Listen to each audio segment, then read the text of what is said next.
సీతాకాంత్ విషయంలో శ్రీలత అనుకున్న విధంగా తన ప్లాన్‌ని అమలు చేసేసింది నమితతో.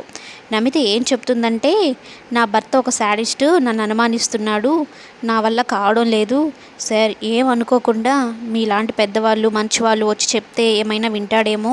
నాతోటి మా ఇంటికి వస్తారా?" అంటే అంతకుముందు రామలక్ష్మితో సీతాకాంత్ ఏం చెప్తాడంటే, "మనం బయటికెళ్దాము" అని తన పనులన్నీ క్యాన్సిల్ చేసుకొని మరీ చెప్పుంటాడు. ఇక నమిత సరేలే ఇది ఇంపార్టెంట్ కదా! జీవితానికి సంబంధించింది కదా అని నమితతో పాటు తన ఇంటికెళ్తాడు. అక్కడ భర్త ఉండడు, ఏమీ ఉండడు. నమితనే ఒక లెటర్ రాసేసి, ఒక ఫోన్‌లో కెమెరా ఆన్ చేసేసి పెట్టేసి, "నా భర్త ఎక్కడికో వెళ్ళిపోయాడు సార్. నా క్యారెక్టర్ మంచిది కాదంటూ" అని బోరున ఏడుస్తూ ఆ లెటర్‌ని సీతాకాంత్‌కి చూపిస్తుంది. ఆ సీత ఏమో ఆ లెటర్ చూసి ఏంటి ఇలా జరుగుతుంది అన్నట్టు అనుకుంటూ ఉంటాడు.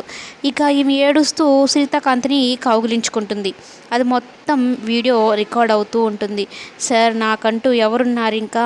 నా భర్త కూడా నన్ను వదిలేసి వెళ్ళిపోయాడు" అంటూ మనసులో ఏమో ఎలాగోలా సీతాకాంత్‌తో తప్పు చేయించేసేయాలి.